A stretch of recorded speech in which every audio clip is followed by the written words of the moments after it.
महाराष्ट्रात सुरू आहे राष्ट्रवादी काँग्रेस व काँग्रेसचा अंतर्गत सामना. भाजपा नेते देवेंद्र फडणवीस यांचं प्रतिपादन. सर, पश्चिम बंगालच्या मुख्यमंत्री ममता बॅनर्जी यांचा महाराष्ट्र दौरा खूप गाजतो आहे. यूपीएचा विषय आहे, परत त्यांनी काही महाराष्ट्रातले उद्योग पश्चिम बंगालमध्ये आकर्षित करण्यासाठी केलेली बैठक असू दे, त्या बाबतीत आपण काय सांगा? असं आहे की मुंबईमध्ये वेगवेगळ्या राज्यांचे मुख्यमंत्री हे नेहमीच येत असतात. हे काही पहिल्यांदा कोणी आलेलं नाही आहे. आणि मुंबई ही आर्थिक राजधानी आहे. देशभरातले उद्योजक जे आहेत ते मुंबईमध्ये राहतात. त्यामुळे देशभरातल्या उद्योजकांना ते त्या ठिकाणी अपील देखील करत असतात. पण माझा अनुभव असा आहे की महाराष्ट्र एक तसं औद्योगिकदृष्ट्या मजबूत राज्य आहे. त्यामुळे फार काही महाराष्ट्रातनं कोणी अपील केलं म्हणून उद्योग बाहेर जातील असं नाही. मात्र महाराष्ट्राने कॉम्प्लेसंट राहून चालणार नाही. म्हणजे आपण फार मोठे आहोत आणि कोणी बाहेर जाणार नाही असा नुसता विचार जर आपण करत बसलो आणि दुसऱ्यांनी जर जास्त त्यांना सोयी सुविधा दिल्या, आपण मागच्या काळात बघितलेलं अनेक राज्यांमध्ये उद्योग गेलेले आहेत. पण म्हणून मला असं वाटत नाही की काही फार घाबरून जायचं काम आहे. ठीक आहे, मुख्यमंत्री येतात, ते अपील करतात, त्यांनी काही फार फरक पडतो असं नाही. मला असं वाटतं की कालच्या त्यांच्या दौऱ्या हा उद्योग आकृष्ट करणे हा त्याचा बहाणा होता. त्याचा मूळ अजेंडा हा राजकीय होता. आणि आपण जर सगळ्यांनी बघितलं असेल तर आता एक तर सगळ्यांनी हे मान्य केलं आहे की 2024ही मोदीजींचंच असणार आहे. आणि म्हणून आता त्यांना हरवण्याकरता काय रणनीती करता येईल याकरता खलबतं चालली आहेत. कसं सगळ्यांना एक येता येईल. हे सगळे एक येण्याचे प्रयोग 2019 साली देखील झाले, पण त्या प्रयोगांना यश आलं नाही. लोकांनी मोदीजींवर विश्वास ठेवला. 24 साली पुन्हा लोक मोदीजींवरच विश्वास ठेवतील. पण या सगळ्या यांच्या भानगडींमध्ये एक मात्र लक्षात येत आहे की आता काँग्रेसला बाजूला ठेवून नॉन काँग्रेस विरोधी पक्षाची एक अलायन्स करण्याचा प्रयत्न हा ममता दीदी या ठिकाणी करतायत. आणि पवार साहेबांची त्याला साथ दिसते आहे. त्याच्यावर काल काँग्रेसने रिॲक्शन दिली आहे की आमच्या विना हे होऊ शकत नाही. त्यामुळे आता सामना त्यांचा अंतर्गत सामना आहे. तो अंतर्गत सामना पूर्ण झाल्यानंतर मग आमच्याशी काय लढायचं ठरवतील. आज एक मुख्यमंत्री आलेले आहेत. 2 दिवसांपूर्वी एक मुख्यमंत्री आलेले होते. महाराष्ट्र विकास आघाडी सरकारचं 2 मुख्यमंत्र्यांबद्दलचं वर्तन जे आहे ते वेगवेगळं दिसून येत आहे.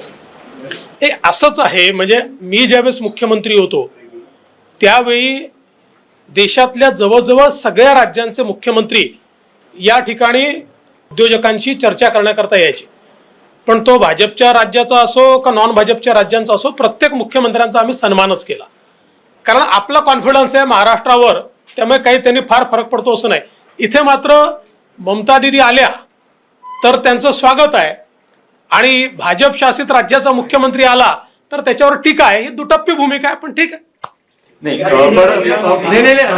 पण 2 मतं दिसत आहेत. एकीकडे ममता बॅनर्जी असं म्हणता आहेत की कहा है यूपीए, आणि दुसऱ्या बाजूला पवार साहेब असं म्हणत आहेत की भाजप विरोधी सगळ्या पक्षांना एकत्र घेऊन जायचंय. भाजप विरोधी सर्व पक्षांना एकत्रित घेऊन जायचं आहे असं म्हणत असताना पवार साहेब अंडरलाईंग स्टेटमेंट करतात की काँग्रेस सोडून. तुम्ही एक लक्षात घ्या, ममता दीदी थेट बोलणारे आहेत आणि पवार साहेब बिटवीन द लाईन बोलणारे आहेत. दोघांचं बोलणं एकच आहे.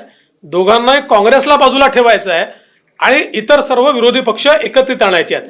आता ममता दीदी नॉर्थ ईस्ट मध्ये गोव्यामध्ये लढतात का बरं आहेत? एवढं करताच लढतायत की त्यांना आता प्रिन्सिपल अपोजिशन काँग्रेसने आम्ही आहोत आणि त्यांच्या पक्षाचं स्टेटमेंटच आहे की आम्हीच खरी काँग्रेस आहोत, आता काँग्रेस संपली आहे असं ते म्हणतायत. आणि त्या सगळ्या मताला पवार साहेबांचं समर्थन आहे, कारण पवार साहेबांचं मत हे पहिल्या दिवशीपासून आहे. मात्र राज्यातली परिस्थिती त्यांना अनुकूल नाही आहे. त्यांना काँग्रेसला सोबत घेतल्याशिवाय गत्यंतर नाही आहे, म्हणून ते काँग्रेसला सोबत घेतात. गुप्त बैठकीतून काय साध्य होऊ शकेल असं आपल्याला वाटतं? शिवसेनेची जी गुप्त बैठक झालेली आहे ट्रायडंटवर, त्याच्यातून काही साध्य? आपल्या पक्षाचे काही नेते असं म्हणतात की या भेटीत काय नेमकी चर्चा झाली तो तपशील उघड व्हावा. मला असं वाटतं की त्यांनी गुप्त भेट कराव्या, उघड भेटी कराव्या, जे करायचं आहे ते त्यांनी करावं. काहीही फायदा होणार नाही. 2024ला पुन्हा एकदा माननीय मोदी साहेबांच्या नेतृत्वात या ठिकाणी सरकार येणार.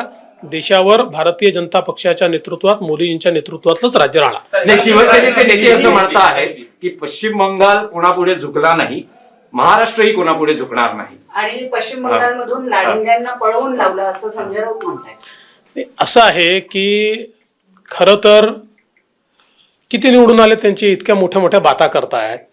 56 निवडून आले, 56. आणि त्यांचा स्ट्राईक रेट काय होता? त्यांचा strike rate just passing strike rate होता, 40-42% स्ट्राईक रेट होता. त्यामुळे कोणाला महाराष्ट्रातल्या लोकांनी पळवून लावलं, आमचा 70% आहे, कोणाला महाराष्ट्राच्या लोकांनी पळवून लावलं हे निवडणुकीतनं स्पष्ट झालंय, ते पुढच्या निवडणुकीतही स्पष्ट होणार आहे. आणि मला असं वाटतं की संजय राऊत असतील, शिवसेना असेल, यांनी कितीही लांगुल चालन केलं तरी त्यांना फायदा होणार नाही. पण एक चांगला आहे, आता मतांच्या लाचारीमध्ये त्यांना हिंदुत्व विरोधी पक्षांना डोक्यावर घेऊन हिंडावं लागतं. हा त्यांचा खरा चेहरा आता उघड झालाय. फडणवीस साहेब, आणखी एक मुद्दा आहे की प्रियंका चतुर्वेदी ज्या शिवसेनेच्या खासदार आहेत, त्यांनी एक विधान केलं ज्यावरून मोठा वाद निर्माण झालाय की माफी मागायला मी काही सावरकर नाही, असं म्हटलं जात आहे की शिवसेनेच्या नेत्यांकडून त्यांना समज देण्यात आलेली आहे. पण आपलं मत काय, आपली प्रतिक्रिया काय? मला असं वाटतं की शिवसेनेचं बेगडी सावरकर प्रेम हे आता पूर्णच उघड झालंय. आतापर्यंत त्यांच्या मित्रपक्षाचे लोक रोज सावरकरांना या ठिकाणी शिव्या द्यायचे. आता त्यांच्या पक्षातले त्यांचे खासदार असं बोलतायत, हे आपलं उठून म्हणायचं की सावरकरांना भारतरत्न, अरे नका देऊ भारतरत्न, काही हरकत नाही, सावरकर परमनंट भारतरत्न आहेत, पण किमान त्यांचा अपमान तरी करू नका. हे रोज जे शिवसेनेच्या माध्यमातून त्यांचा अपमान चाललेला आहे, मला असं वाटतं की कुठेतरी यातनं त्यांचं जे बेगडी प्रेम आहे ते लक्षात येत आहे आणि जनतेला हे मान्य नाहीये. जी शरद पवार और ममता बनर्जी की मुलाकात के बाद जो बयान है उससे आप किस तरह से देखते हैं? देखिए, कुल मिलाकर एक बात तो इससे स्पष्ट हो गई कि सभी लोग ये मानते हैं कि 2024 में भारतीय जनता पार्टी चुनकर आने वाली है, मोदी जी चुनकर आने वाले हैं, और इसलिए सबको एक साथ मिलकर कोई ना कोई स्ट्रेटेजी करनी पड़ेगी. इसकी स्ट्रेटेजी वो बना रहे. साथ साथ वो ये भी मानते हैं कि कांग्रेस ये श्रिंक होने वाली पार्टी है और इसलिए कांग्रेस को छोड़कर ये अलायंस हमको तैयार करना पड़ेगा, ऐसा उनका मानना है. जबकि कांग्रेस ये कह रही है कि भाई हमको साथ लिए सिवा ये हो नहीं सकता, तो पहले आपस में तय कर ले. आज एनसीपी ने कहा है कांग्रेस मुक्त भारत की बात लगातार बीजेपी करती रही, लेकिन अब ममता बनर्जी एक लोकल अलायंस बना करके कांग्रेस मुक्त विपक्ष बनाने की कोशिश कर रही है. वो तो कर ही रही है, लेकिन देखिए एक बात आप ध्यान में रखिए, कांग्रेस मुक्त विपक्ष बने या कांग्रेस को साथ में लेकर विपक्ष बने, ये सारे प्रयोग 2019 में हो गए. उत्तर प्रदेश में तीनों पार्टियां बीजेपी के खिलाफ एक हुई, कोई फायदा नहीं हुआ. बिहार में कोई फायदा नहीं हुआ. आप कोई भी राज्य उठाकर देख लीजिए, कहीं पर भी कोई फायदा नहीं हुआ. 2024 में भी इससे अलग कुछ नहीं होगा. ममता से मुलाकात के बाद अब एनसीपी ने कांग्रेस को कहा है कि वो अपनी हैसियत को समझे, पूरे देश में वो लड़ नहीं सकते हैं, इसलिए एडजस्टमेंट के लिए तैयार है. कांग्रेस की हैसियत हमको तो पहले ही पता थी. अच्छा है कि अब एनसीपी भी उनको हैसियत दिखा रही है. राष्ट्रगान को लेकर जिस तरीके का अपमान ममता बनर्जी ने किया है, उसको कैसे देखते हैं? ये मुझे लगता है कि वो बहुत गलत है. देखिए, वो वीडियो मैंने भी देखा. देखिए, ममता जी एक बहुत सीनियर नेता है, एक मुख्यमंत्री है, और उनका एक अपना स्वभाव भी है, लेकिन राष्ट्रगान के मामले में इस प्रकार का बर्ताव ये बर्दाश्त नहीं किया जा सकता. मुझे ऐसा लगता है कि ये बिल्कुल गलत बर्ताव हुआ है. फडणवीस साहेब, मुंबईचे माजी पोलीस आयुक्त परमवीर सिंग यांच्या निलंबनाची फाईल मुख्यमंत्र्यांच्या टेबलावर तयार आहे असं म्हटलं जात आहे. कधीही त्यांचं निलंबन होऊ शकतं, पण गृहमंत्र्यांनाही या बाबतीतली काही कल्पना नाही असं ते म्हणतायत. आता गृहमंत्र्यांनाही कल्पना नाही, मुख्यमंत्र्याची सही झाली की नाही तुम्हालाही कल्पना नाही, मग मला काय विचारता, मी त्याच्यावर काय सांगू. नाही, पण गृह विभागात आपल्याकडे गृह विभागाची जबाबदारी होती, आपले सोर्सेस आहेत, माझ्याकडे इत्यंभूत माहिती असते म्हणून विचार. माझ्या काळात मला सगळं माहिती असायचं. मी असा गृहमंत्री होतो की मला सगळं माहिती असायचं. सावरकर जी का अपमान किया प्रियंका चतुर्वेदी ने और शिवसेना खामोश, उस पर आप क्या कहेंगे? देखिए, मैं तो निंदा करता हूं सावरकर जी के अपमान के ऊपर, और जिस प्रकार से शिवसेना लगातार सावरकर जी को अपमानित करने वालों को सिर पर लेकर नाच रही है, मुझे ऐसा लगता है कि ये नई शिवसेना है. ये सावरकर जी का सम्मान कर नहीं सकती, ये बाला साहब ठाकरे की शिवसेना नहीं लगती. कुछ भी हुआ तो ये केवल एक मांग करते हैं कि सावरकर जी को भारत रत्न देना चाहिए. मैं उनको बताना चाहता हूं, सावरकर जी परमानेंट भारत रत्न है. उनको चाहे पुरस्कार मिले या न मिले, वो भारत रत्न है, लेकिन कम से कम उनका इस प्रकार से अपमान मत करो।